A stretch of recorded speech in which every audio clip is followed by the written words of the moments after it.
Narayanam namaskrityam naram chaiva narottamam devim saraswatim vyasam tato jaya udirayet nashtaprayeshu bhadreshu nityam bhagavata sevaya bhagavate uttam shloke bhaktir bhavatir naishtiki Om Ajnanatimirandasya Jnananjana Shalakaya Chakshurunmilitam Yena Tasmai Shri Gurave Namah Namah Om Vishnupadaya Krishna Pristhaya Bhutale Srimad Bhaktivedanta Swami Namine.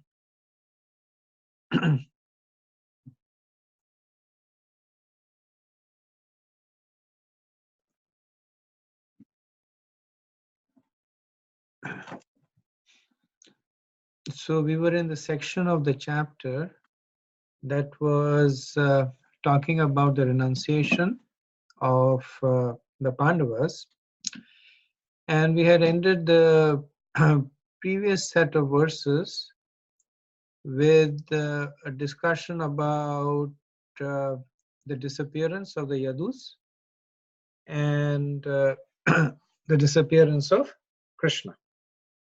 So we had had some detailed discussion about the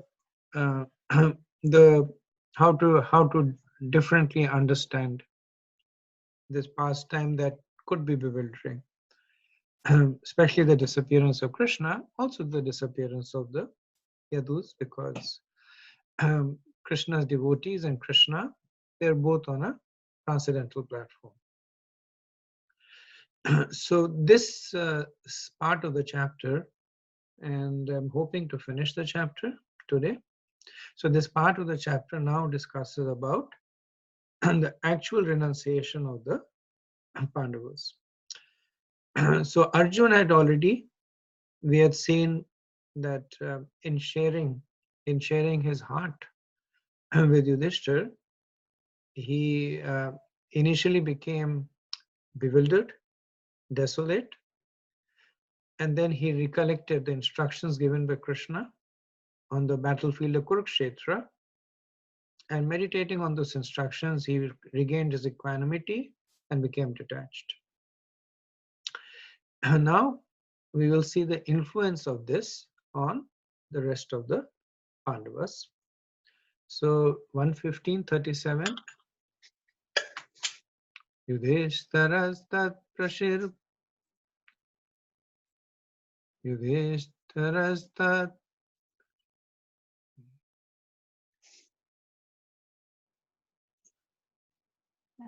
Yudhishthirastat prashirpanambudaha Pure cha rashtre cha graha tathatmani Vibhaya lobanartajim mahim sanadaye Adharma chakram gamanya paryadat. I'm sorry, so I'm not able to catch the meter of this verse. Translation. Maharaj Yudhishthir was intelligent enough to understand the influence of the age of Kali, characterized by increasing avarice, falsehood, cheating, and violence throughout the capital, state, and home and among individuals. So he wisely prepared himself to leave home, and he dressed accordingly. So the bulk of the verse talks about the manifest symptoms of the age of Kali. Avarice is telling lies, falsehood is cheating or deception, violence. And then it says capital, state, home, and among individuals, which means countries will fight with one another within the country.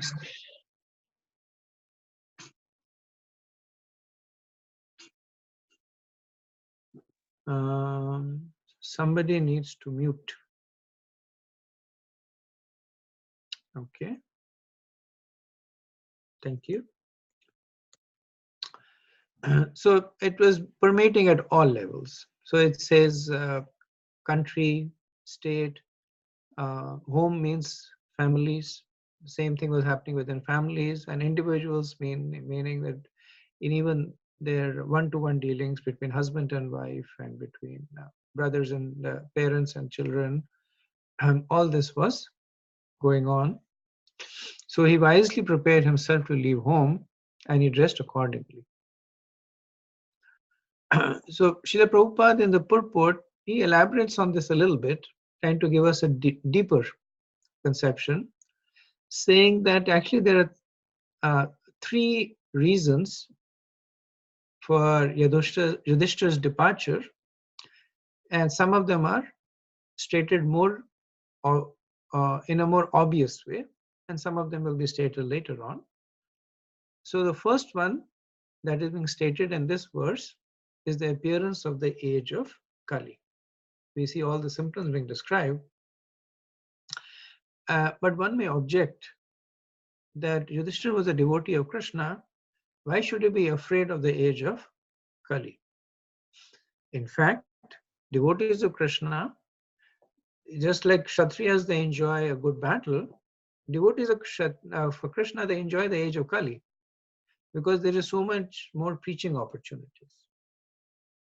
So you can imagine in the Satyug, somebody goes out book distribution and then he says, have you read Bhagavad Gita? The person says, yes, I have a copy of Bhagavad Gita and the Bhagavad and Chaitanya Charitamrita.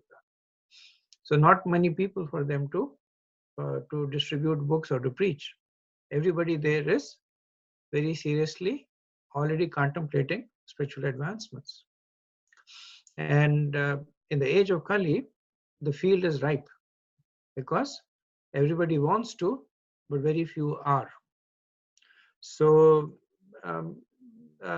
not expected that Yudhishthira would get overly concerned about the age of Kali. Second reason that is given is that this was a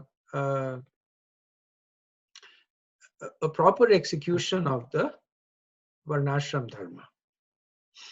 That he had crossed the stage of Grahasthas, and the next stage would be Vanaprastha and Sannyas. So he was simply following the Varnashram Dharma, which dictated that now he should renounce. Second set of reason. Third set of reason is related to the Varnashram Dharma, that he did it to set an example for others. And Prabhupada talks about this in the purport. We'll talk about it after we talk about the fourth reason, which is considered to be the real reason, that he was feeling separation from Krishna. So if you put it together, then really speaking, because Yudhishthira wanted to resume his service to Krishna. So being an eternal associate, he wanted to continue in his service. Now, in order to accomplish that, he uses the appearance of the age of Kali as an excuse. That look, this age of Kali is coming, it's scary, it's mortifying, I have to go. Now, even while doing that, he demonstrated the proper execution of the conduct in the Varnashram system. That this is the right time for me to do, and then also set an example for others. So he accomplishes everything, and he accomplishes his inner desire, which is to continue with his service to Krishna. He set an example for others. He properly executed the Varnashram Dharma, and then he also demonstrated the fearful symptoms of the age of Kali. This is so dangerous. When somebody like Maharaj Yudhishthira is getting scared of it, it's important for us to also not take it lightly. So Srila Prabhupada comments on the Varnashram Dharma part of it in the purport, because Yudhishthira did it for preaching purposes, and Srila Prabhupada writes the purport for preaching purpose. So he makes this comment that one should not rot in the dark well of household life till one is dragged out by the will of Yamaraj. And he talks about how modern politicians do. And then he also says that Yudhishthir was a great devotee of the Lord. There was no necessity of his being scared of the age of Kali, but he preferred to retire from active household life to prepare himself to go back to Godhead. The Pandavas are eternal companions of the Lord, and therefore they are more interested in the company of the Lord. So Srila Prabhupada in the purport, he summarizes these 4 reasons. Okay, next verse.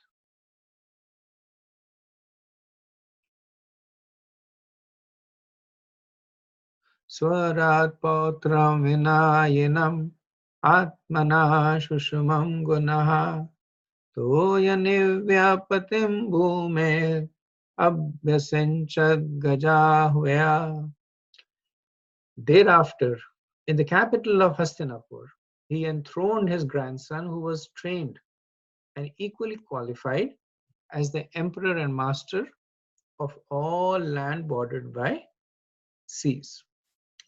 So this was the real reason why Sutta Goswami is speaking about Maharaj Yudhishthira, because it leads to the enthronement of Parishad Maharaj, which then leads to the subsequent activities that lead to the speaking of the Bhagavatam. So Parishad Maharaj is described as Vinayanam. So Vinayanam means that he was properly trained. Prabhupada says he was properly trained both to be a king and to be a devotee. And what was he going to rule? He was going to rule the land bordered by the seas. So this indicates the Earth planet, where the continents are bordered by the oceans. So Prabhupada in the purport, he says that not only Parishad Maharaj, he said everyone was trained to attain the highest goal of life. And therefore the people were also enlightened enough not to quarrel over trivialities. So in order to further glorify Parishad Maharaj, Sutta Goswami says, how does he describe him? He says, Atmanaha Susamam. So the translation to Atmana Susamam is, when used in the context of Yudhishthir, means that he was equal to Yudhishthir. And Yudhishthir has already been previously glorified as a great king and a great devotee. So Maharaj Parishad was equal to him. So this is no small glorification to be called equal to somebody of the caliber of Maharaj Yudhishthir. Atmanam Su Samam also means, so Atmana, as we know, it can point to more than one thing. So in the context of being Yudhishthir, it's saying Atmana is Yudhishthir, that he was the same as Yudhishthir. Atmana also translates to Jivas, Atman, Jivas, that he was same towards everybody, which translate to his quality of being non-envious, equipoised, balanced. So as we know, this quality of being Samadarshi is one who has already reached Paramatma realization.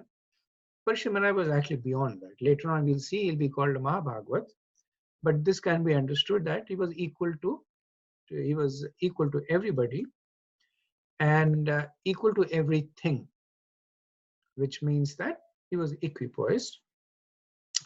And Atmana can also mean Krishna. So Atmana Susamam, of course there it doesn't mean that it's equal to Krishna, but it means that Susaman means that he was fixed as a devotee of Atmana, that he considers himself as a devotee of Krishna. So all of them are various ways that Sutta Goswami is glorifying the exalted position of Maharaj Parikshit. Next verse.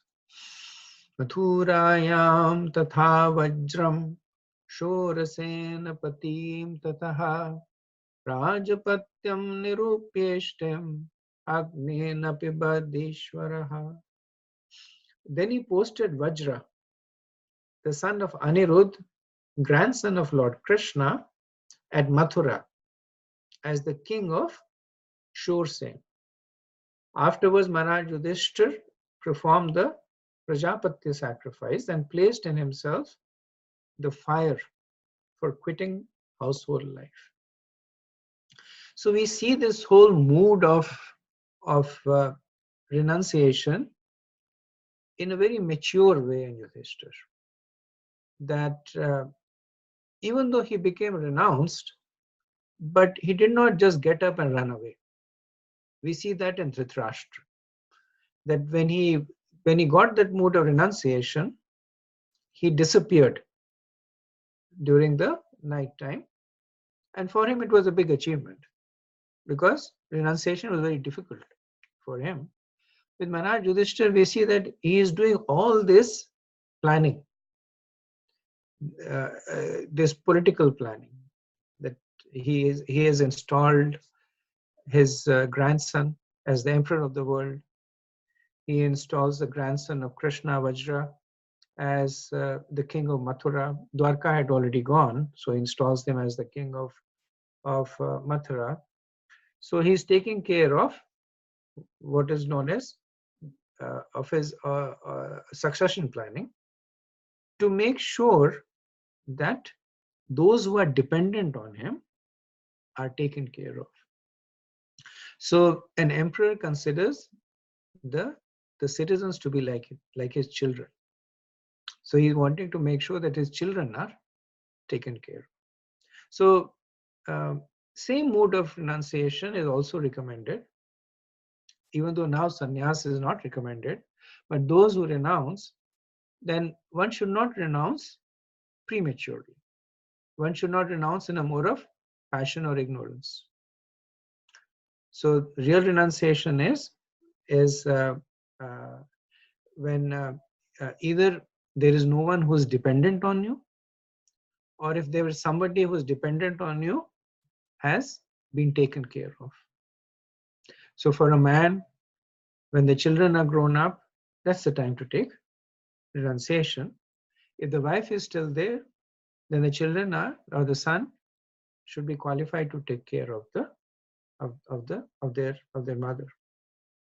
Srila Prabhupada shares that in his own reflections, that when he was in Vanaprasth, and then he reflects on taking sannyas, and then at that point he looks at his children, and Srila Prabhupada had 4 sons, I believe. His eldest son was Vrindavan Chandra Dev. He named them after dhams. He had Vrindavan Chandra, Mathura Chandra, and I don't remember the name of the 3rd son.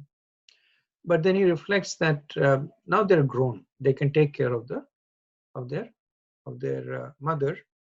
So he was not relinquishing any responsibility. They had already either extinguished, the sons were old enough to take care of themselves, or they had been transferred again to the sons taking care of the mother. So so same mood we see in Maharaj Yudhishthir, both from a practical perspective and also from a preaching perspective. So Prabhupada in the purport writes,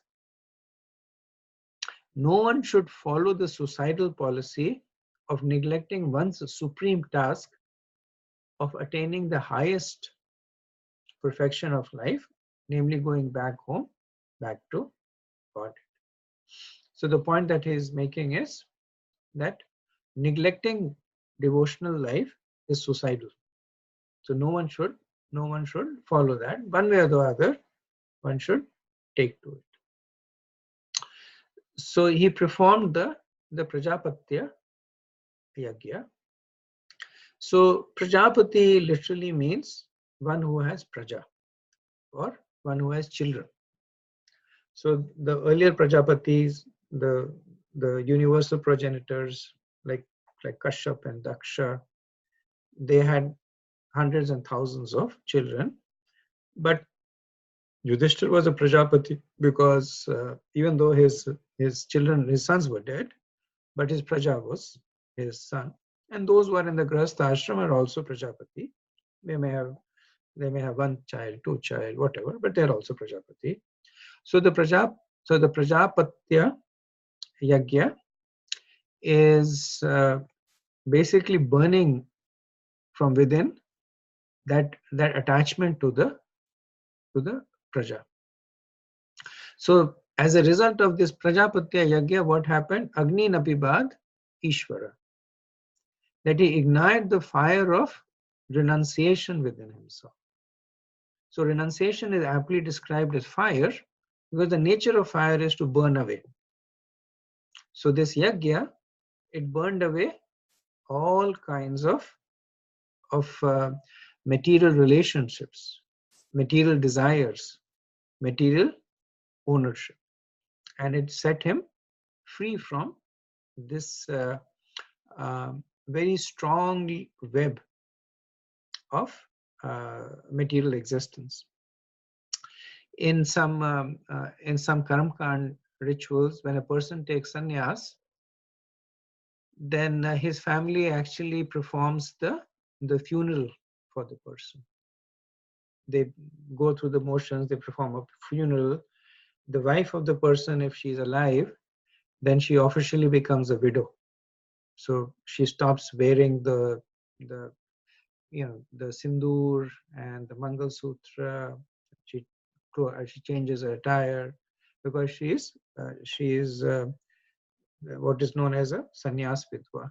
She has become a widow because of sannyas. Dhanudhar Maharaj, he writes a short exposition on this verse, and I'm going to read it out to you because Dhanudhar Maharaj has this ability that he always tries to summarize how you reach that point. So he goes back and he summarizes it. I thought it was nice. So he says that to get Krishna, one must be renounced. We see the renunciation of Dhritarashtra and Yudhishthir.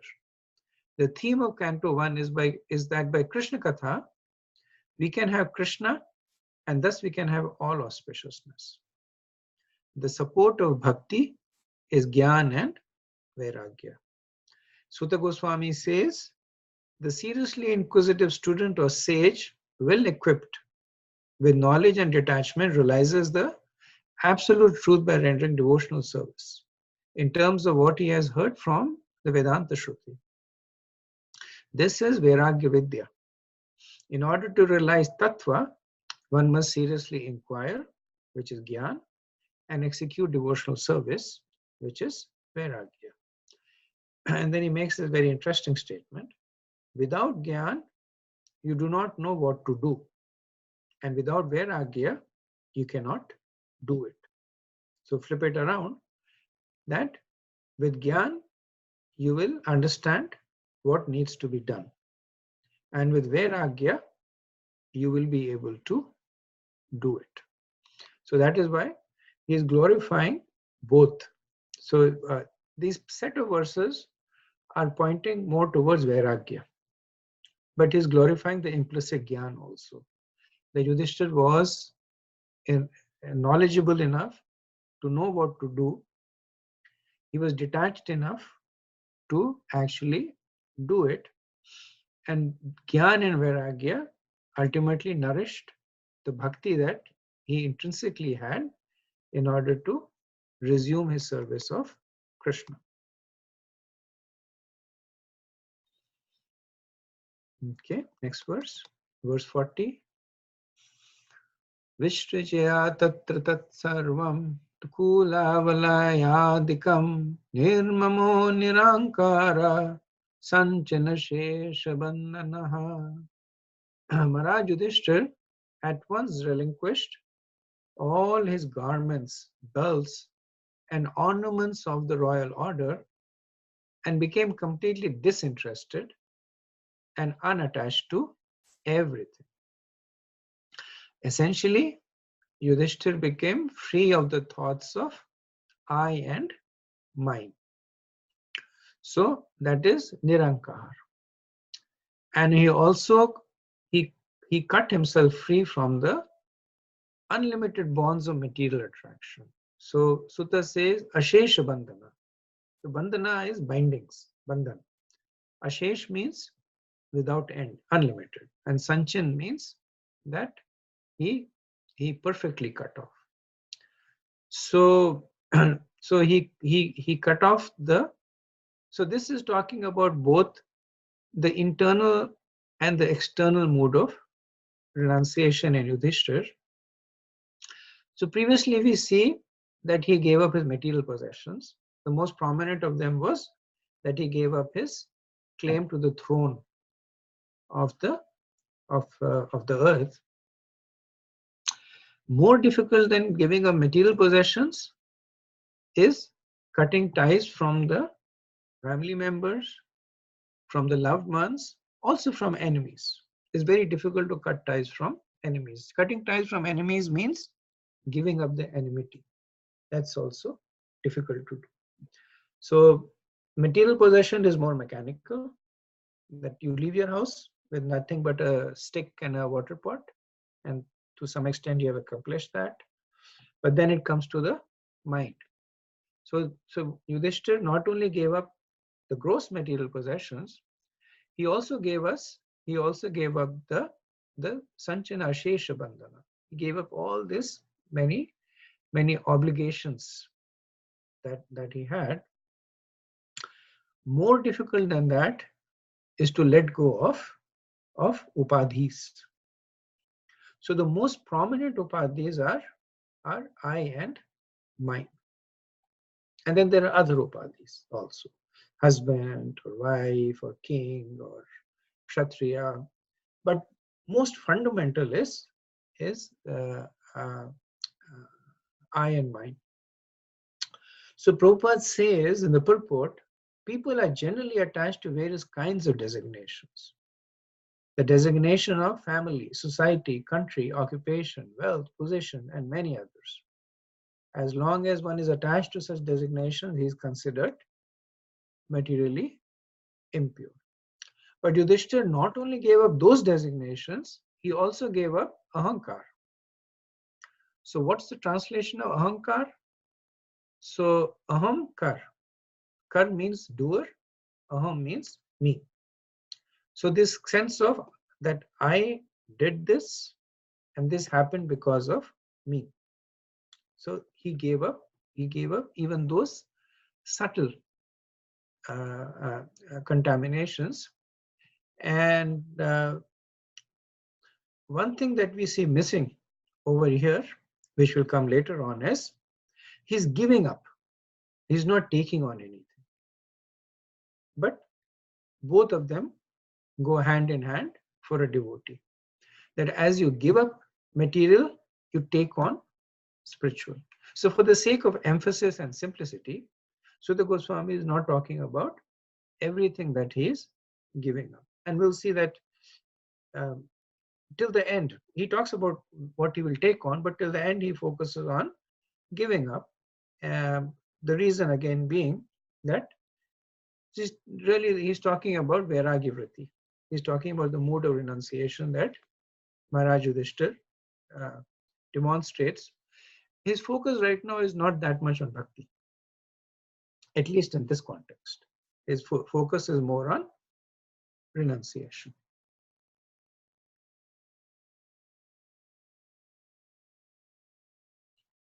In one of the lectures on this verse, Srila Prabhupada says,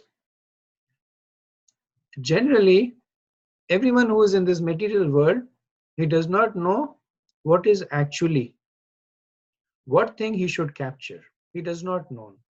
That is the difficulty, mudha. They are therefore mudha. Real interest is to capture Krishna.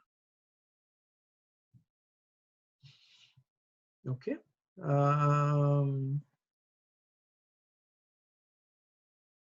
Okay. I'll do a few more verses, then we'll stop for discussion. 41.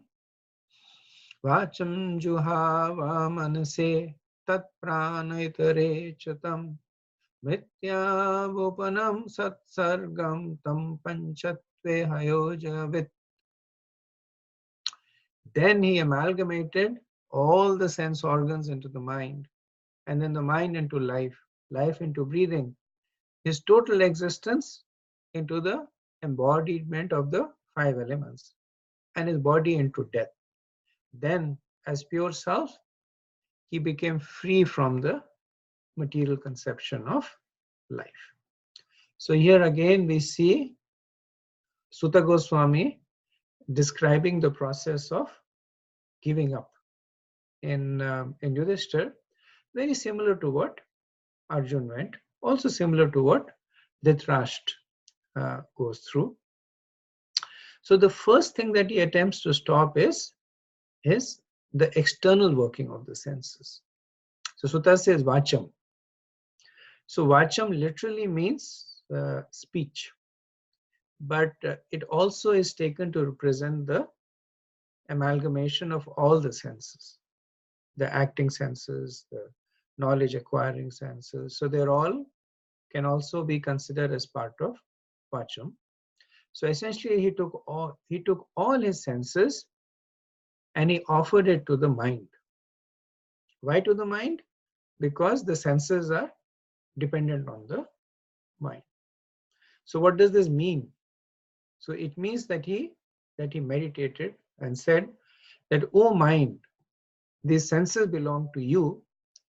I have given them to you because now I have no need for them. Now in the same way, because the mind is dependent on pran or the life airs, he offered the mind to pran.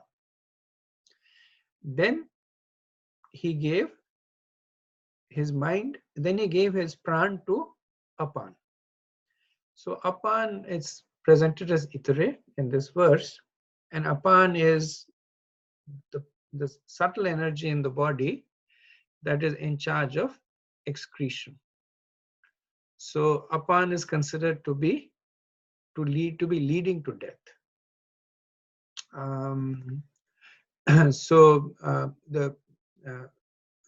So he offered his senses to the mind to the pran, now pran to apan, and then he offered the apan to death, which is the presiding deity of excretion.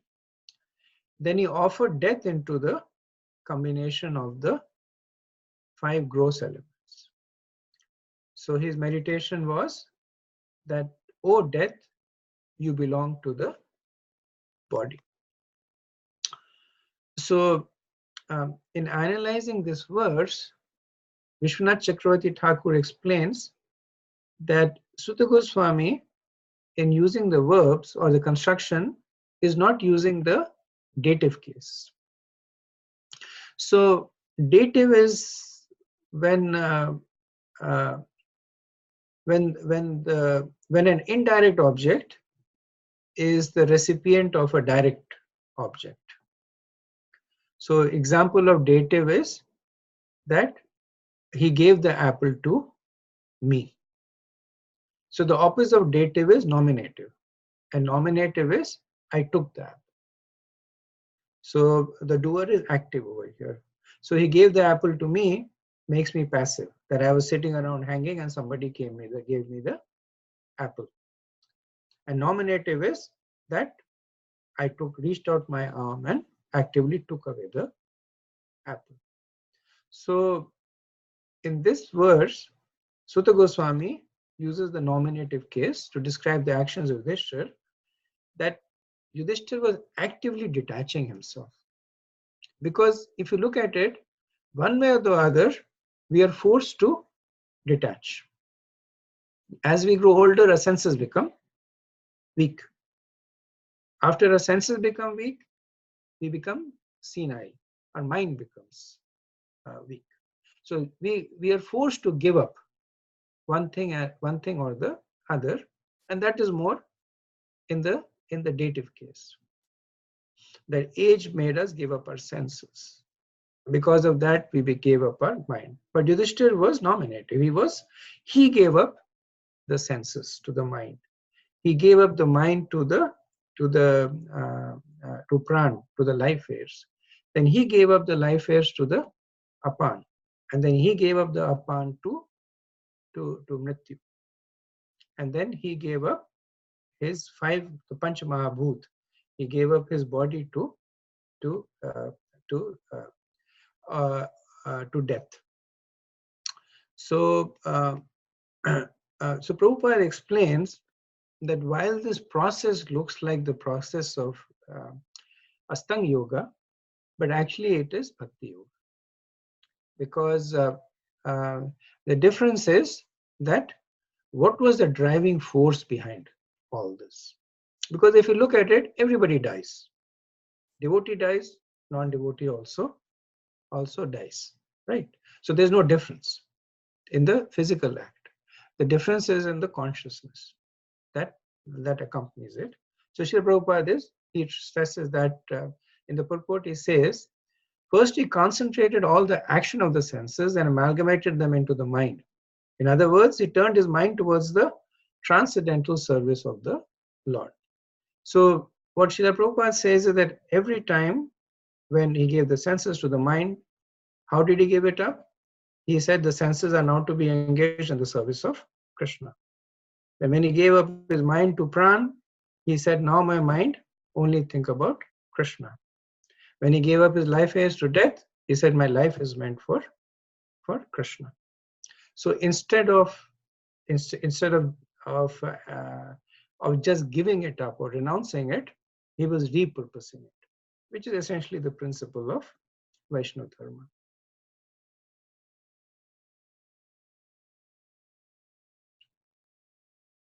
Okay, next verse, 42. Tritve hutva cha panchatvam tatchaikatve ajuhu munihi sarvam atmanyajuhaved brahmane atmanam avyaye. Thus annihilating the gross body of the five elements into the three qualitative modes of material nature, he merged them in one nations and then absorbed the nations in the self, Brahman, which is inexhaustible in all circumstances. So this verse is continuing on the process of renunciation or detachment that Maharaj Yudhishthir was following. The only difference is that now Krishna is also explicitly brought into the picture. So for the sake of continuity, we can start from the first point in the previous verse, and this is explained by Vishwanath Chakravarti Thakur. So what was the succession? The sense object merged into the senses, the senses into the mind into pran, the pran into apan into death, the death into the pancha mahabhutas. Then, so this is where the previous verse had left us. Now here it says the pancha mahabhutas into the Traigunya, into the modes of material nature, the Traigunya into the Mahatattva. So far we are talking about the merger of material elements from gross to an increasingly subtle. The last two in the chain is not a merging, but an offering. So after Yudhishthir had merged everything into the Mahatattva, he offered it to the Jiva. He offered it to the soul. He offered it to self, and basically said that this is what you had, and this is something that you have no need for anymore. So cast it away. So think of it like this, that the soul was, there's a person and he has been walking for a long time. He's dirty. He has mud on his body. His clothes are tattered. And then he reaches his destination. So he rubs off all the brush and scrub and the mud. And then he looks at it and he says, I have no need for all this. And then he throws it away. So that is offering of the gunas to that is offering of the Mahatattva. Because remember, well, not remember, we are supposed to do this in the third canto, but Mahatattva is the sum total of the material existence. So the Mahatattva is now offered to the Jiva. The Jiva looks at it and he says that I have no need for it. And then finally, what did Yudhishthira do? He offered the Jiva to Krishna. So essentially, after expunging himself of the Mahatattva, Yudhishthira offered himself to Krishna. So from a practical perspective, let us see what has Yudhishthira done so far. So he offered the kingdom to Parishit Maharaj. He offered Mathura to Vraj, and that is saying that the sense objects do not belong to me anymore. Then he became oblivious of all internal functions, which is that he offered the senses and the rest to the respective controllers. He then offered the 5 gross elements, the Panch Mahabhuts, into the 3 modes, the Tritve. Then he offered the qualitative distinction of the body as being good, bad, or mediocre into nothingness, which means he extinguished the qualitative distinction of the body into these emblems, labels, or upadhis of good, bad, and mediocre.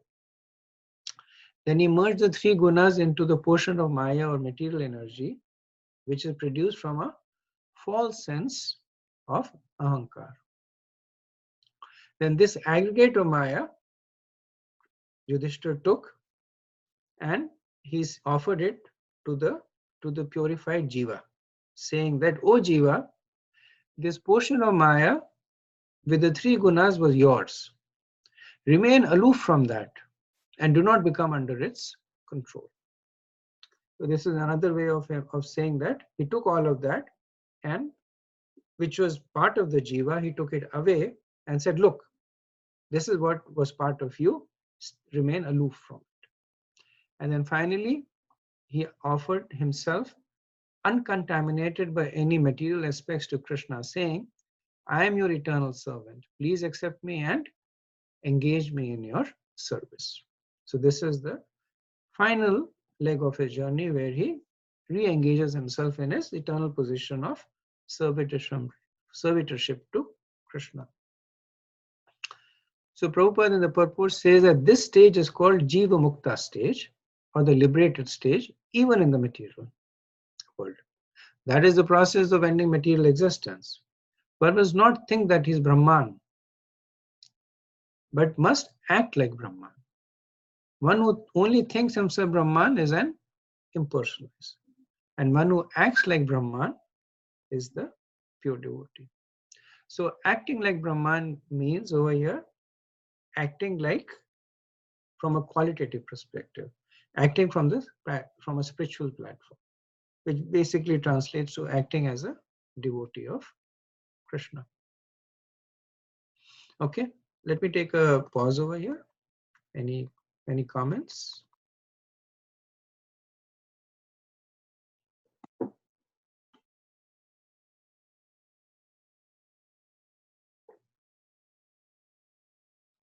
Hare Krishna, Prabhuji. Prabhuji, the explanation, like theoretically, I could understand that he did like that, but realistically, like when I think that it is hard for me to conceive, especially like he relinquished his ahankar. So is it like willfully, consciously done, or it is? It's a good question. This is one of the points that was addressed in the brief commentary by Dhanudhar Maharaj, that these are things that you cannot will. You cannot say that now I'm giving up ahankar, but he says they happen as a result of gyan and vairagya. So gyan means you know what to do, and Vairagya means that you're able to do it. And Jnana and Vairagya in turn, they basically come from following what has been prescribed. So that is by knowing what to do and then doing it. Those two things come. So like take our instance, right? So practically speaking, giving up, you're finding that concept difficult to grasp. More difficult than that is the concept of loving somebody, right? So how do you will yourself to love somebody? And we are on that path, right? We want to love Krishna. It's something that we know we can't do, but yet we are sincerely trying. Same methodology. So we are trying by uh, understanding what needs to be done and following through with that understanding in the proper mood, and then trusting the process to manifest what it promises to do. Srila Prabhupada had this example that I must have used a lot of times, and I'm sure you've heard it about newly married couples. That there is no love between the husband and wife. This especially Prabhupada is talking about arranged marriages, because they don't know one another. But then they follow through living in the mood of a loving couple without love. The wife serves the husband takes care of the wife, they share with one another, and then love appears. Right? So it's not that after marriage the husband says, from today I love you, the wife says, today I love you, and then love appears. So similar example, that the gyan that we get is what needs to be done. And then through the process of Vairagya, we do it. And with the combination of these two, then bhakti appears, also because of the mercy of devotees and Krishna.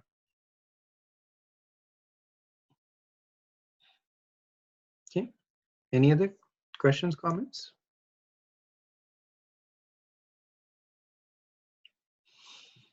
If not, we'll do verse 43. Hare Krishna Prabhu.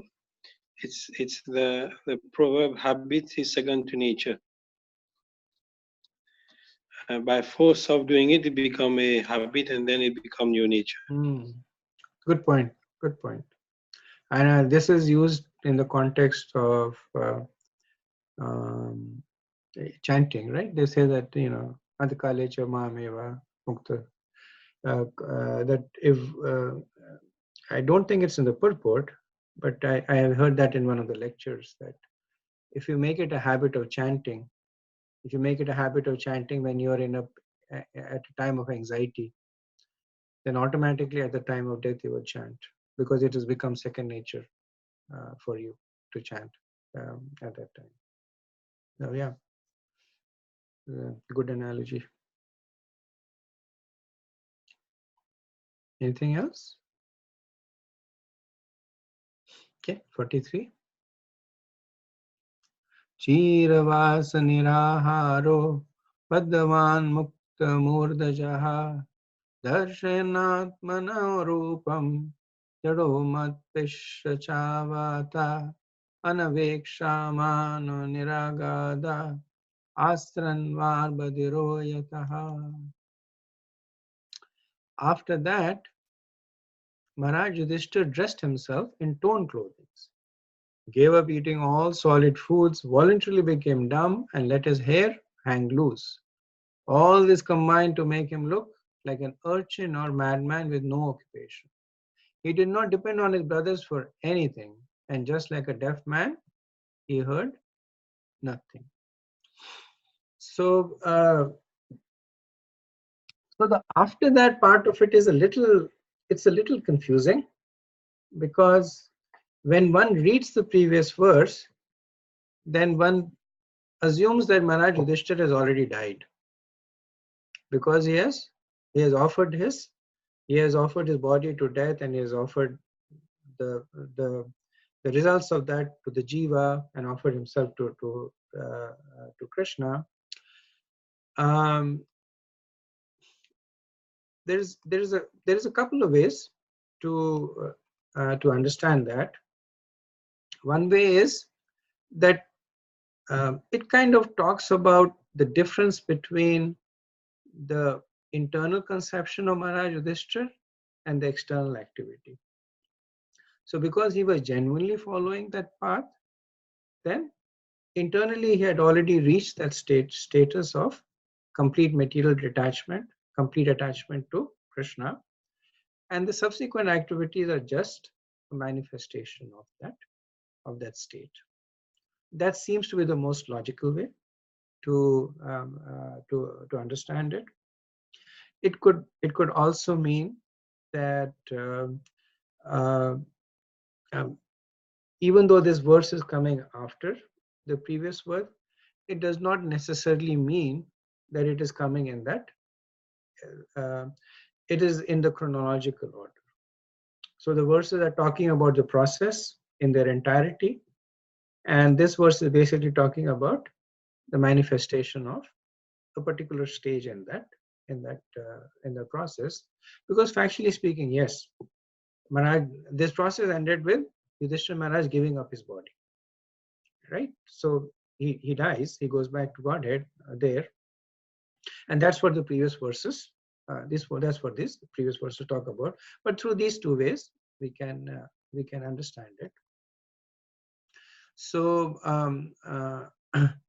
giving up dependencies is how does that manifest? It manifests as anavekshmana. So Srila Sridhar Swami says that anavekshmana means that he went without waiting for his brothers. So Yudhishthira Maharaj was very close to his brothers. They did everything together. To some extent, he was dependent on them also. But now at this stage, he goes all by himself. So this point is repeatedly made that we saw the same thing in Kunti Devi and Draupadi. We saw the same thing in Arjun, that one is responsible for their own spiritual lives. And at this time, the most important person is yourself, to take care of yourself. Verse 44. Udichim praviveshasham kata purvam mahatmavi Hridi brahma param dhyayan navritata yato gataha. He then started towards the north, treading the path accepted by his forefathers and great men, to devote himself completely to the thought of the Supreme Personality of Godhead. And he lived in that way wherever he went. So who is the other person who headed north? We just talked about. Do you remember who was the other person who headed north? Dhritarashtra.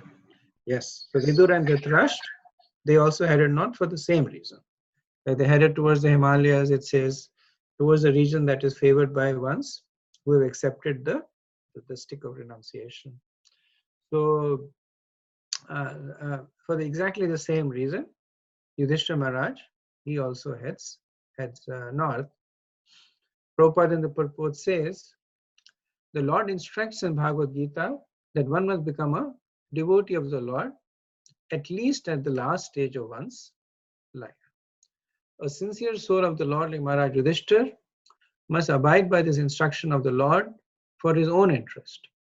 The specific words Brahma Param indicate Lord Shri Krishna. This is corroborated in the Bhagavad Gita 10.13 by Arjun with reference to great authorities like Asita Deva, Narad and Vyas. Thus, Maharaj Yudhishthira, while leaving home for the north, constantly remembered Lord Krishna within himself, following in the footsteps of his forefathers, as well as great devotees of all times. So here we see that the renunciation is now transforming into spiritual advancement. And Srila Prabhupada, he emphasizes on the word Brahma Param. And Brahma Param clearly points towards Krishna. It says Hridi Brahma Param Dhyayan, and while meditating on Krishna. So renunciation is So renunciation is like an event, and spirituality is like a process. So that event has passed in Maharaj Yudhishthira's life, and now he is engaged in the process of bhakti. Verse 45. Sarve tamanunir jagmur bhratra krita nishchayaha kalina dharma mitrena drishvas prasta praja bhuvi. The younger brothers of Maharaj Yudhishthira observed that age of Kali had already arrived throughout the world, and that the citizens of the kingdom were already affected by irreligious practice. Therefore, they decided to follow in the footsteps of their elder brother. So the younger brothers, in this case, they point to Bhim, Nakul and Sahadev, because Arjun had already renounced, and in fact he was the one who had inspired Maharaj Yudhishthira to renounce. So, so all of them follow in the footsteps of Maharaj Yudhishthira, but they're following in the footsteps in a different way, because they're not following the footsteps of Maharaj Yudhishthira from the perspective of Maharaj Yudhishthira being their elder brother, but because they had also reached a similar conception. So they were also executing a similar result. It's like they say, great minds think alike. So this situation that was transpiring in the mind of Maharaj Yudhishthira translated to actions. Same thing was happening in the mind of the brothers, because they were also, like Maharaj Yudhishthira, pure devotees of Krishna. And just like Maharaj Yudhishthira, they used Kali, the age of Kali, as an excuse to renounce. So being devotees, they were not scared of it, but they understood that Krishna needed their service. So they used the age of Kali as an excuse, and this is validated by Sutta Goswami in the very next verse. Te sadhu krita sarvartha yatva tyantik atmanaha manasadharayam masu vaikuntha charanambujam. They all had performed all the principles of religion, and as a result, rightly decided that the lotus feet of Lord Shri Krishna was the supreme goal of all. Therefore, they meditated upon his feet without interruption. So Sutta Goswami says that te sadhu krita sarvartha. And sarvartha has three possible meanings, and interestingly given by three different acharyas. Srila Prabhupada kind of synthesizes that in his purport. So sarvartha can also mean the chatur purusharthas, which is dharma, artha, kama, and moksha. So in that context, this verse means that they had also performed the chatur purusharthas, that they had been purified by the performance of dharma, artha, kama, and moksha, and now were ready to take to the process of bhakti. So this is the varnashram dharma. The varnashram dharma is that you execute your purusharthas, then in a religious way, dharma, make money, arth, enjoy yourself, calm, and then strive for liberation, moksha. So that is one understanding. Second understanding is, this is given by Vishwanath Chakravarti Thakur, that after having executed the Chatur Purusharthas, they realized that they were useless. So this is very similar to the mood of Yayati, that he lived a very long life. In fact, he stole the youth of his son, and he lived a long life, executing, enjoying himself piously. And then at the end of it, he said, this is all useless. So rather than getting purified by it, he got disgusted by it. So that's what Vishwanath Chakravarti Thakur says, that they realized that there is nothing in this Purusharths, and so they gave it up. Third explanation, which is given by our Srila Prabhupada, is that when the term sadhu krita sarvartha, sarvartha is basically pointing to one that is useful in all possible ways. So arth, as we know, is something that is useful, anarth is something that is contaminating. So Srila Prabhupada says sarvartha is bhakti. So after having executed bhakti, they now proceeded to the lotus feet of Krishna. One way to understand it is that perhaps there are nuances of all of these happening, because they definitely lived over an ashram life, and they were dharmic. So they got purified by it, they got disgusted by it, but they were also devotees. So at all points of time, they were executing devotional service.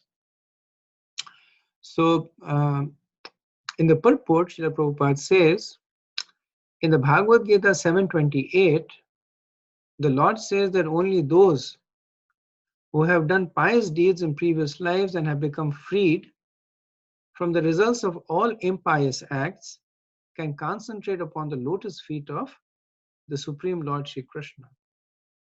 The Pandavas, not only in this life, but also in the previous lives, have always performed the supreme pious work, and thus they are ever free from all the reactions of impious works.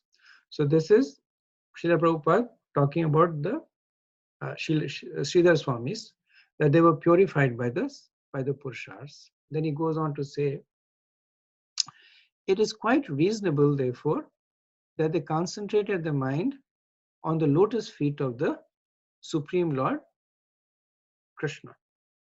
According to Sri Vishwanath Chakravarti, Dharma, Artha, Kama and Moksha principles are accepted by the persons who are not free from the results of impious actions. Such persons affected with the contamination of the above four principles cannot at once accept the lotus feet of the Lord in the spiritual sky. So this is Prabhupada talking about the second understanding given by Vishwanath Chakravarti Thakur, that they got frustrated. They continued to get contaminated by the Chatur Purushas, and they became frustrated by it. And then, of course, Prabhupada says that because of executing devotional service, that is the panacea, that is the basis of, factually speaking, that one cannot approach Krishna without bhakti. Okay. Next, we have two verses, 47 and 48. Tadhyanadriktaya bhaktya vishuddhadi sonaha pare tasmin narayana pade ekanta matayo gatim avapur dhruva pamte asadbhir vishayatmabhi vidut kalam shasthanam virajenatmanaevahi. Thus by pure consciousness, due to constant devotional remembrance, they attain the spiritual sky, which is ruled by the Supreme Narayan, Lord Krishna. This is attained only by those who meditate upon the Supreme Lord without deviation. The abode of Lord Krishna, known as Golok, Vrindavan, cannot be attained by persons who are absorbed in the material conception of life. But the Pandavas, being completely washed of all material contamination, attained the abode in the very same body. So Sutta Goswami makes many interesting points. They're they're subtle, but we have been reading the Bhagavatam for a while, so we don't have to spend too much time on it. But the first point that he makes is that one can only attain Krishna with bhakti. So he makes this point that this is attained only by those who meditate upon the one supreme without deviation. So that is the only one qualification for Krishna, bhakti. Everything else is secondary. So Sutta Goswami does not want the reader to become overly absorbed in the process of renunciation. He also does not want the wrong tattva to be transmitted. That is so far been glorifying Yudhishthir's renunciation. He became to act like a madman, Nirankar, gave up his conception of self, broke his family ties. So his apprehension is, after reading all that, one will think that the majority rules. Since most of the verses are talking about renunciation, then renunciation is the more potent path to Krishna. So here he is clarifying it, and he's using exclusive words that Krishna is only available to those who meditate on him without deviation. The abode of Sri Krishna cannot be obtained by one who is absorbed in the material conception of life. This statement is putting in to validate the verses that he has spoken about renunciation. Because after reading the statement that Krishna is only attained by bhakti, one will say that, why have you spoken all the verses then? If the only one requirement for Krishna is bhakti, then why speak all the verses about detachment and renunciation, giving up the senses to the mind and the mind to the pran and all that? I think the reason I'm speaking those is because as long as you're absorbed in the material conception of life, you cannot attain Krishna. So when you put these two together, one is a prerequisite and the second becomes the defining requirement. So just satisfying the prerequisite will not guarantee you the result. Sometimes in exams, etc., they have a prerequisite exam and they have a final exam. So prerequisite only gives you the right to move to the next step. So material renunciation is the prerequisite, which is why he says that if you're absorbed in it, it cannot be attained. But to attain Krishna, you have to have ekantamanya. You have to have meditation on him without any deviation. And the object that Yudhishthir and the Pandavas attained is Narayan Pad. So Narayan Pad, Srila Prabhupada translates as unto the lotus feet of Krishna, whose portion is Narayan. So the destination is Krishna, but he's mentioned here in the context of whose portion is Narayan.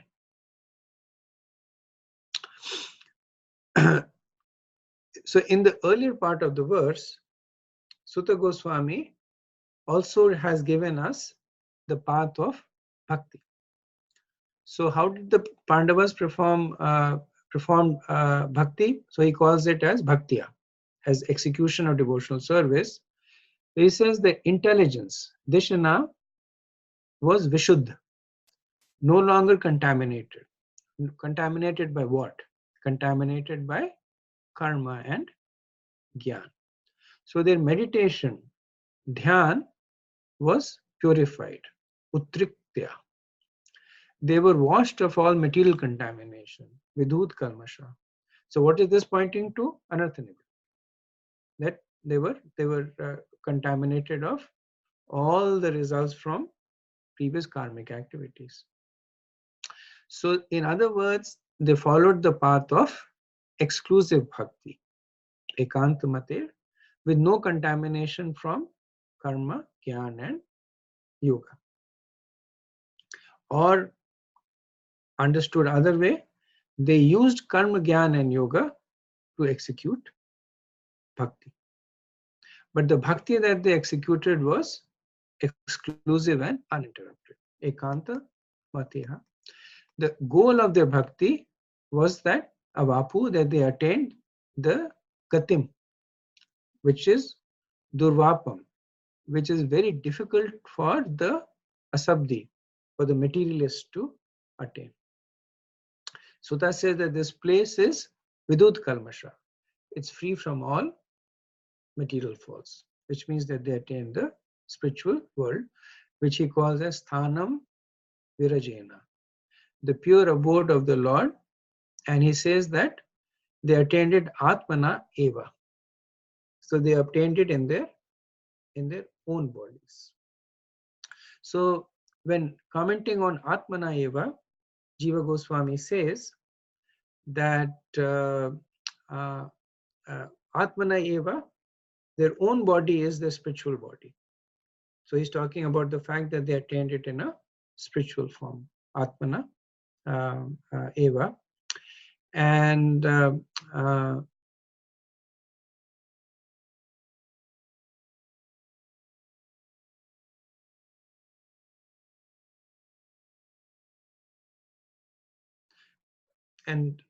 as per some, it means that they did not change bodies, that their material bodies became spiritualized. So that is one explanation of Atmana Eva, that since they were pure devotees who now became in direct touch with Krishna, their body became spiritualized, and they attained Krishna in the self same body. Bhurijan Prabhu says that this could also mean that this was their last material body. This term Atmana Eva means this is the last material body, since it is the one through which they attained the spiritual world. And Sutta Goswami uses the word he, which means certainly, to dispel any doubt that the Pandavas returned to the spiritual world. So he says they definitely went back to the spiritual world.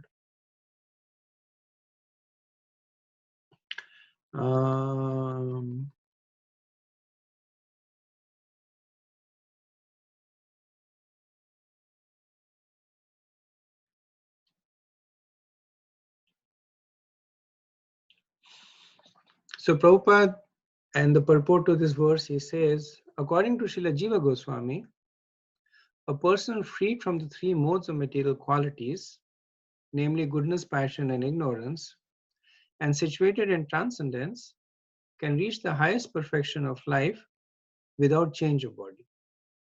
Srila Sanatana Goswami in Hari Bhakti Vilas says that a person, whatever he may be, can attain the perfection of a twice-born Brahman by undergoing the spiritual disciplinary actions under the guidance of a bona fide spiritual master, exactly as a chemist can turn gunmetal into gold by chemical manipulation. It is therefore the actual guidance that matters in the process of becoming a Brahman, even without change of body, or in going back to Godhead without change of body. So this is Srila Prabhupada commenting on the caste system, saying that if one is under the guidance of a spiritual master, then it does not matter whether his body is a Shudra body, so-called Shudra body, or a Brahman body. Anybody can become anything as long as they're properly situated. So he's making this as a preaching point. Also to emphasize on the importance of taking shelter of a spiritual master. Srila Jiva Goswami remarks that the word he is used in this connection positively affirms this truth. And there is no doubt about the factual position. The Bhagavad Gita 14:26 also affirms the statement of Srila Jiva Goswami when the Lord says that anyone who executes devotional service systematically without deviation can attain the perfection of Brahman by surpassing the contamination of the three modes of material nature And when the Brahman perfection is still more advanced, by the self-same execution of devotional service, there is no doubt at all that one can attain the supreme spiritual planet, Golok Vrindavan, without change of body.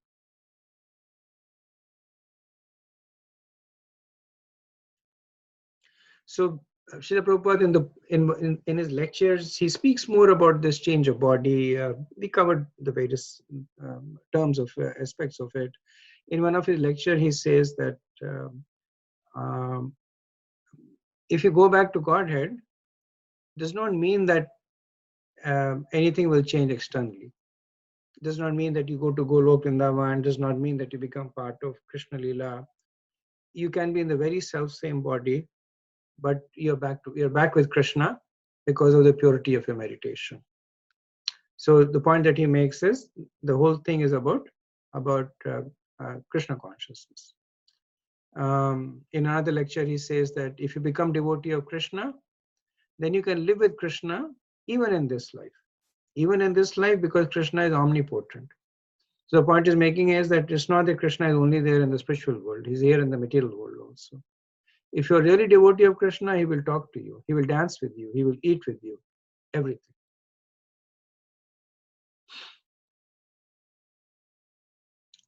Another lecture on this verse, he says, spiritual realization is difficult for persons. Asabdabhi. Why is it difficult?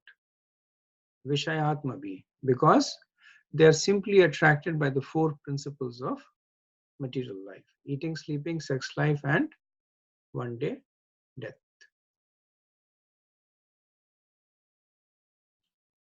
Okay. Next verse, 49. Viduro api parityajya prabhase deham atmanaha Krishna Veshna Tatchitaha Pitrabhi Swakshayam Yayav. Vidur, while on pilgrimage, left his body at Prabhas. Because he was absorbed in the thought of Krishna, he was received by the denizens of Pitralok, where he returned to his original post. So we know from the previous discussions that Vidur is an incarnation of Yamraj. He was cursed by Manduka Muni, and because of that, he became a Shudra. And when the duration of the curse expired, then Swakshayam, that he returned back to his own abode. And very much like his life, his ending was also glorious. So he died in Prabhas.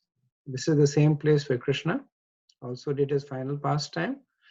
And the most glorious part is Krishna Aveshana, that he died fully absorbed in the thoughts of Krishna. So Prabhupada, he glorifies Vidur. He says Vidur was an incarnation of Yamraj. As an eternal servitor of the Lord, he displayed his devotional activities very ardently and lived a life of a pious man, so much so that a materialistic man like Dhritarashtra also got salvation by his instruction. So by his pious activities and the devotional service of the Lord, he was able to always remember the lotus feet of the Lord. Later on, he says the demigods are also associates of the Lord without personal touch, whereas the direct associates of the Lord are in constant personal touch with him. So one may question that why did Vidur go back to the material world, even though he went to a higher planetary system? But it clearly says that he died fully absorbed, Krishna Aveshan, fully absorbed in the thoughts of Krishna. And Krishna says that Antakale Chamameva Smarana Mukta Kalevaram Yopreti Samadbhavam Yati Nastya Atra Samshaya. There is no doubt about it. That when one dies thinking of me, he will come to me.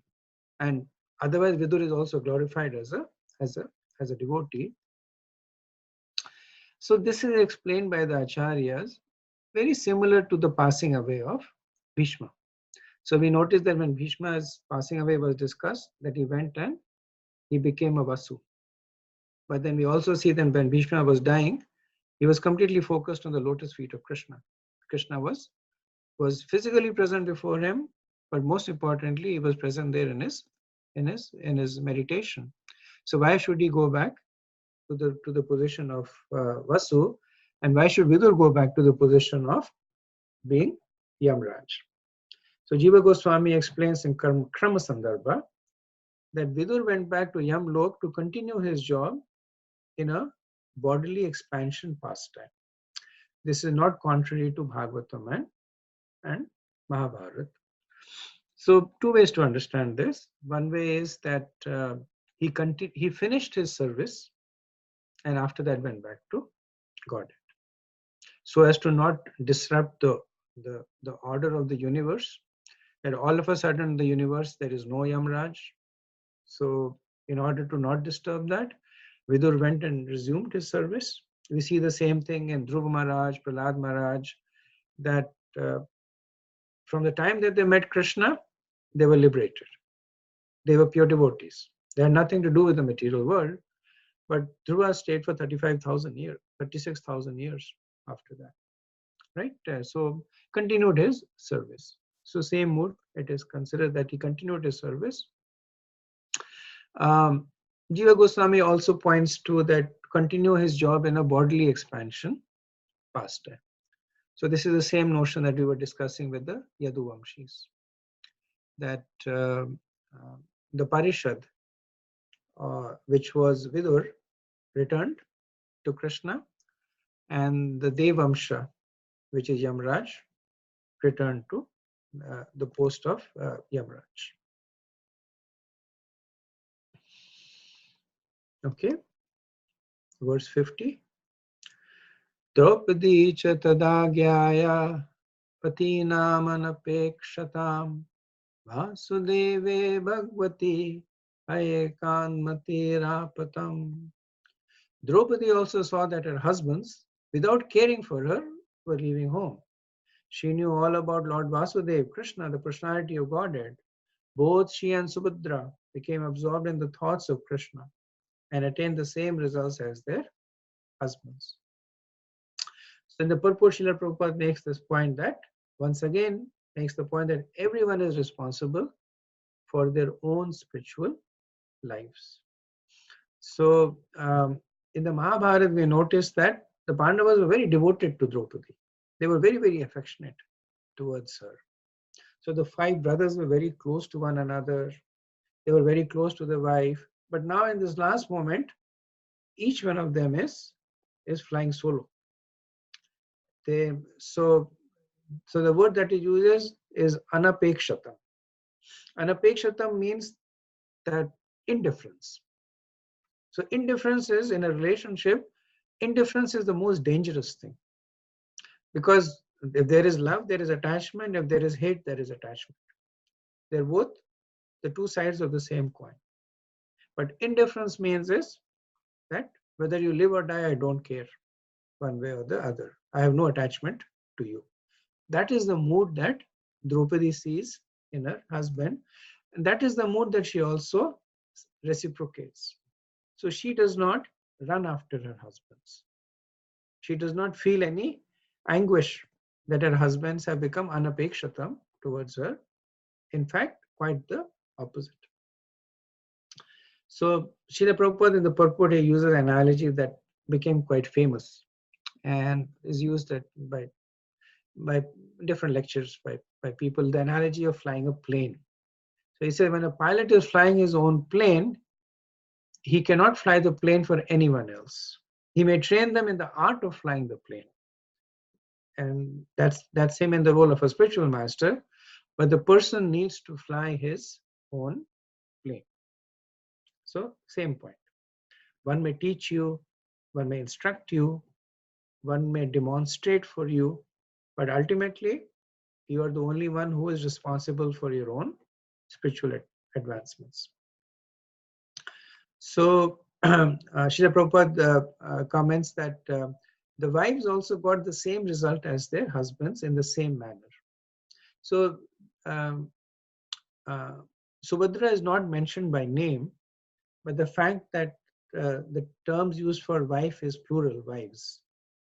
So Vishwanath Chakravarti Thakur suggests that both Draupadi and Subhadra, they got the same result. And they got the same result in the sense that they went back to the spiritual world in the self-same body. So same way like the Pandavas. Okay, next verse. This is the last verse.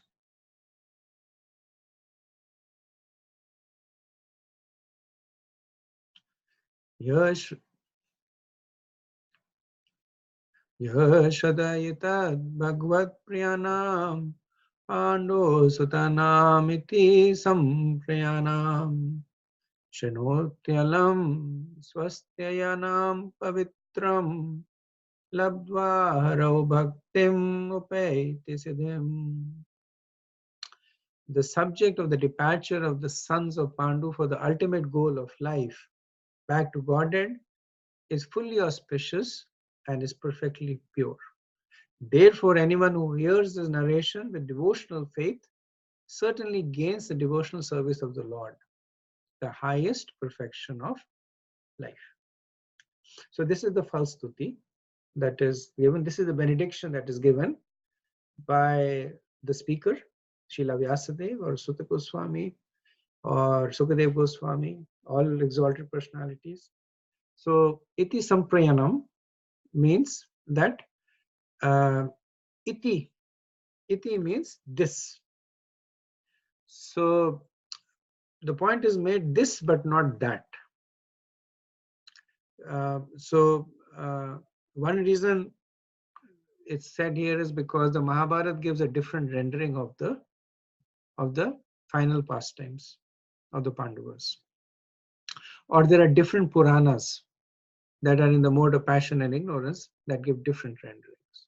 So Sukadev Goswami or Sutta Goswami, they want us to meditate on iti samprayanam, because this is inundated with bhakti. The platform over here is bhakti. So in this way the chapter ends with a benediction for us, and Srila Prabhupada, he adds his own blessings. So again, in the mood of a pure devotee, he displays the mercy.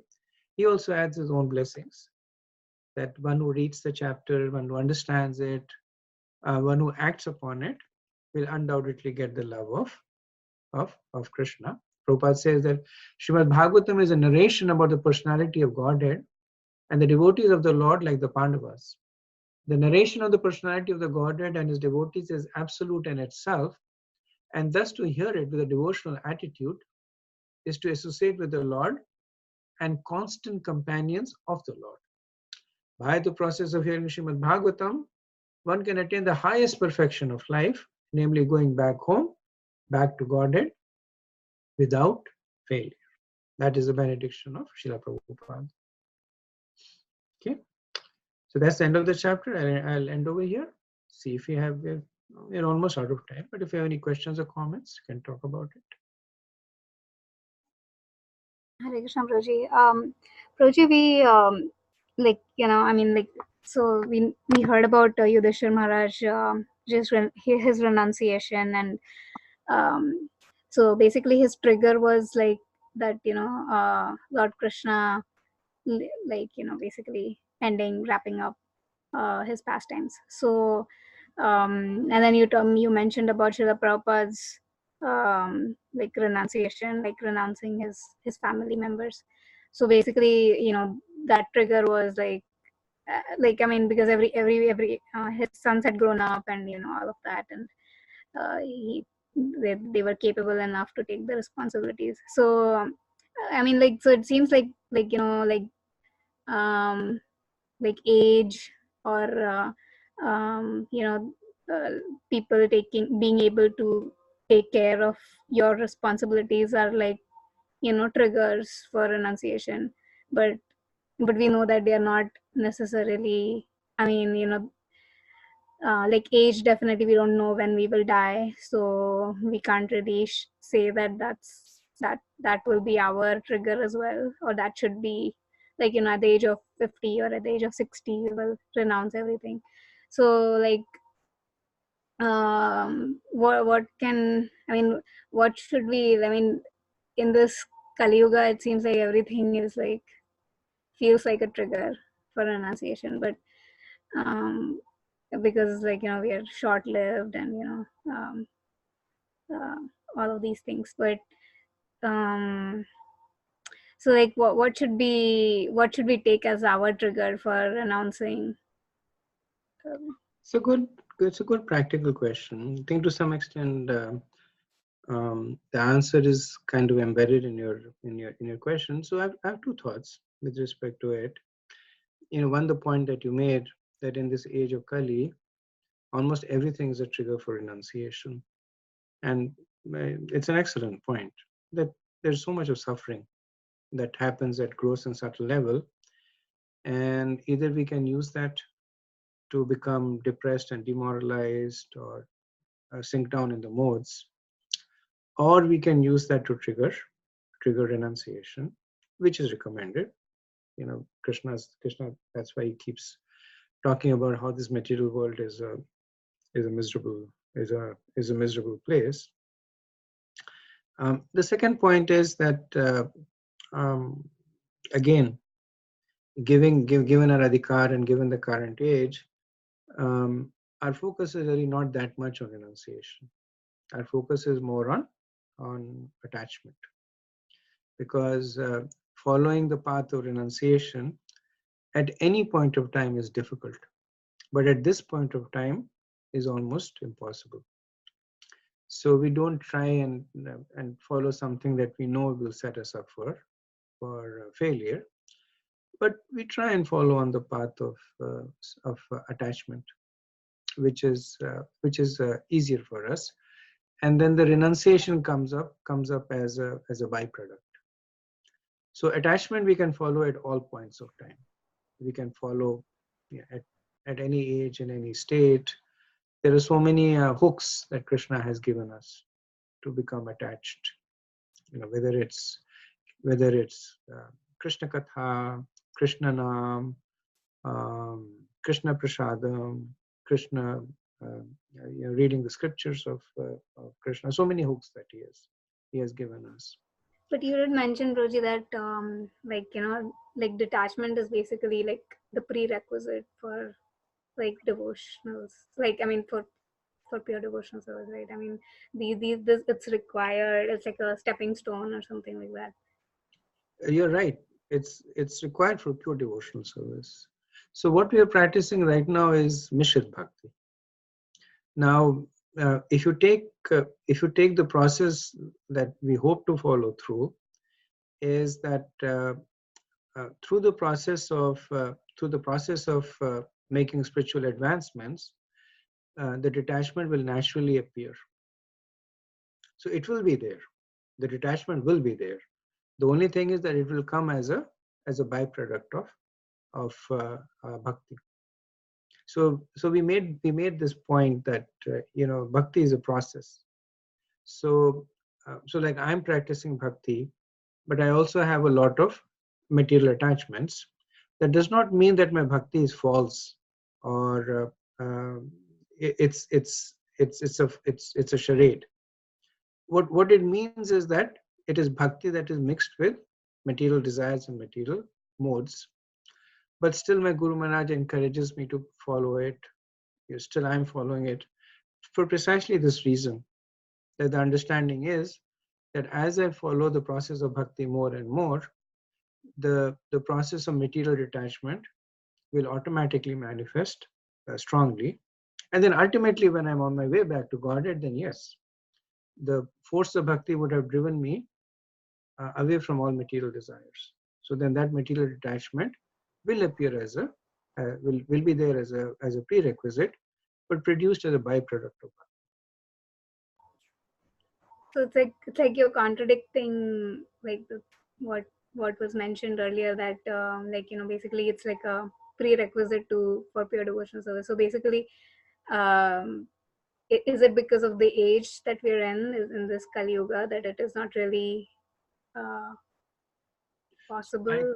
So I think what you're mixing is pure devotional service with mixed devotional service, right? So pure devotional service by nature is anibhilashita shunyam, right? There is no material desires. So so then that definition holds true, that there should be no material desires when you're executing pure devotional service. But by virtue of the same definition, what it means is that when you're executing mixed devotional service, then material desires will be there. So that is not in contradiction. So there is no statement that says that to execute bhakti in any form, you have to be divested of all material desires. Right. I'm just talking about detachment. So detachment basically. So if we do not detach ourselves, if we don't take that, if we don't do that prerequisite, then there is no chance of performing pure devotional service, because that's like a prerequisite, right? Yes. So, but then you said later that it's like a byproduct of performing devotional service. But not pure devotional service. I didn't say it's a byproduct of pure devotional service. I said it's a byproduct of devotional service. So the Right. But at some point we do have to like detach like things. I mean, of course detachment internally will happen, but then externally also we do have to make an effort to like yes, detach ourselves from certain things, right? Like family and things like that, eventually, like yes. to save us time or whatever it is. That, I mean, so that kind of detachment. So I'm just talking about like that kind of detachment, like the trigger for that detachment. Like, how do we understand that in this day and age, like given the circumstances have changed like from 5,000 years ago, and that So let me see if I understand your question properly. So there is a devotee, and he's doing sadhana Vedi bhakti. So he's executing devotional service along with with his level of material attachments that he's doing. Then as he executes bhakti, by the force of bhakti, his material desires are diminishing. At some point, his material attachments, his material desires diminish to nothing, to zero. At that point, he is executing pure devotional service. So your question is that when that transition happens from having some material desires to no material desires, what will be the trigger? Is that your question? I mean, internally it might be like 100%, maybe from day one itself, or who knows, right? I mean, it might take 1 year, 10 years, 50 years after in the process of following devotional service. Internally, the devotee might be detached or cleansed of the desires, but externally, the external manifestation of that detachment Mhm. is like so for example, if I am like say 25, right? So if I'm 25 and now like if I'm practicing for the next, I mean, how will I know that I'm going to live for uh like 50 years, and then then I plan that okay, at the age of 50 I will like retire and leave everything, and I will like go settle in Vrindavan and practice. So that external manifestation of that, I mean, that external like So at least because we are not following, so we are not following the process of varnashram as a as a medium for making devotional attachment. So we don't worry about 20 or 75. So what we say is that at all stages of time, you practice devotional service. That's the focus, that you practice devotional service. And uh, I'll give you an example that Srila Prabhupada gives, which at least helped me a lot, about this process of bhakti and material attachment. That he would say that let's assume you have a glass full of ink and you want to fill it with milk, and you have another glass of milk. So there are two ways to do it. One is you empty the glass and you fill it with milk. That is a process of um, you detach yourself and then you take to bhakti. Or he says that you take the glass of milk and start pouring it into the glass that has ink in it. So earlier on, there'll be ink and milk, and then there'll be milk and ink. And then after you poured sufficient milk, there'll be only milk. The end state would still be the same. So the second path is the way that he recommended that we do. So we don't follow the stage-wise process of detachment or renunciation, if you may. What we practice is the process of the continuous improvements that happen through the process of bhakti. So you're practicing bhakti now. That that bhakti is not in any way, or should not in any way, force you to say that I need to become materially detached, so I will not marry, I will not have children, I will not have a family. All that it is saying is that even if you have those, you don't develop attachment from them from a materialistic perspective. When you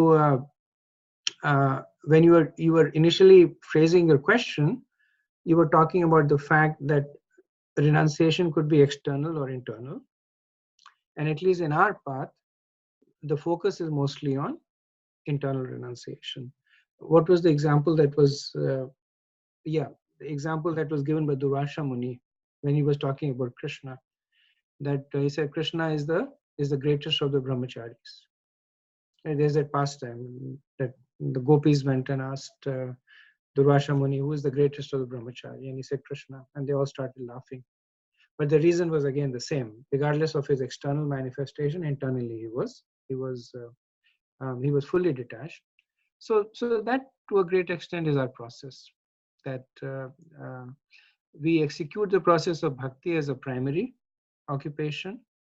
The process of detachment that comes as a byproduct of bhakti, we internalize it.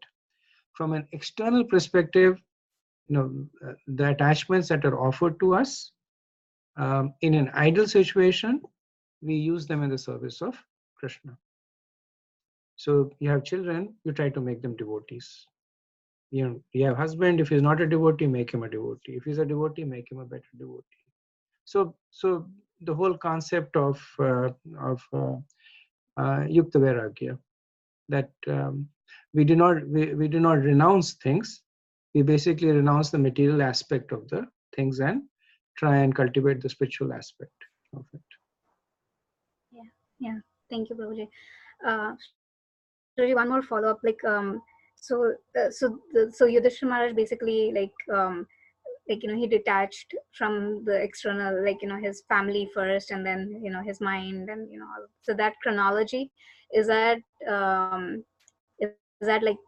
is that how it should go, for us also, or does that give any kind of teaching?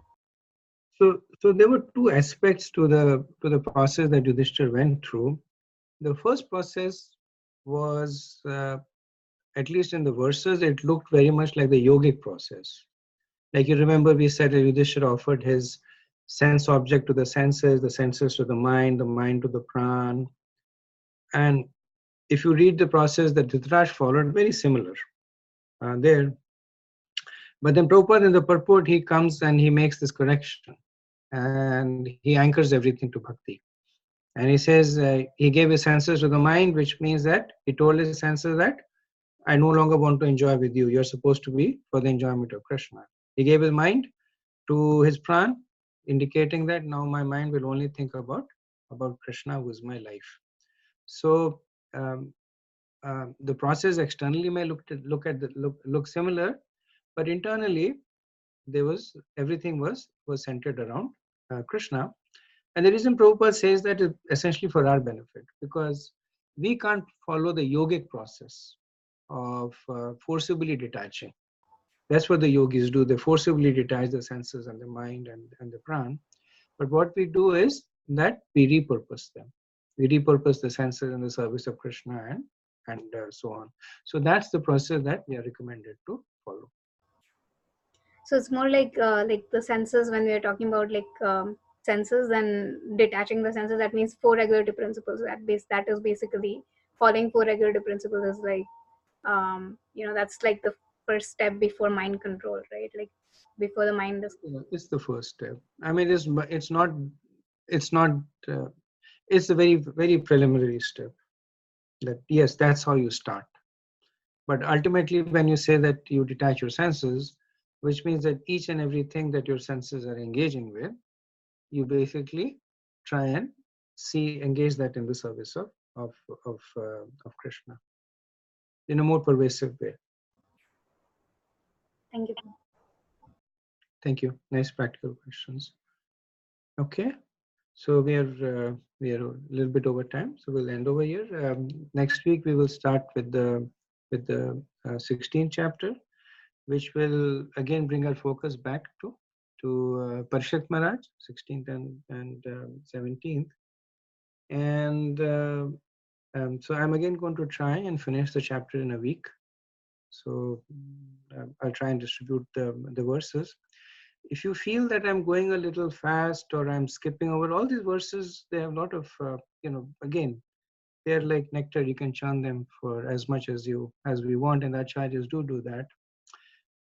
So I'll try and draw a balance. I'll try and talk about the important stuff without speaking at length about it. But please do give me feedback if you feel too slow or too fast. Okay. Prabhuji, explanation is good, Prabhuji, but still I will not ask you to speed up, Prabhuji, because the more in detail you are diving deep into the subject, outside we can't get that. So I request you. I'll definitely try and preserve that, but I'm going to try and see how I can condense it. I'm also, I'm speaking with people who are, who have a lot of realizations. So sometimes I feel that I speak, I go into, I try and decompose it too much, and perhaps that is not needed. So that's where I will need your guidance in terms of, am I going ABC when all I need to do is speak sentences? So those kinds of things. Okay, thank you very much. Vanchakalpatarubhyascha kripa sindhubhyev cha patitanam pavanebhyo vaishnavebhyo namo namah. Anant Koti Vaishnav Vrind ki jai, Srila Prabhupada ki jai. Nithai Gaur Premanande, Hari Hari Bol. Hare Krishna. Thank you very much.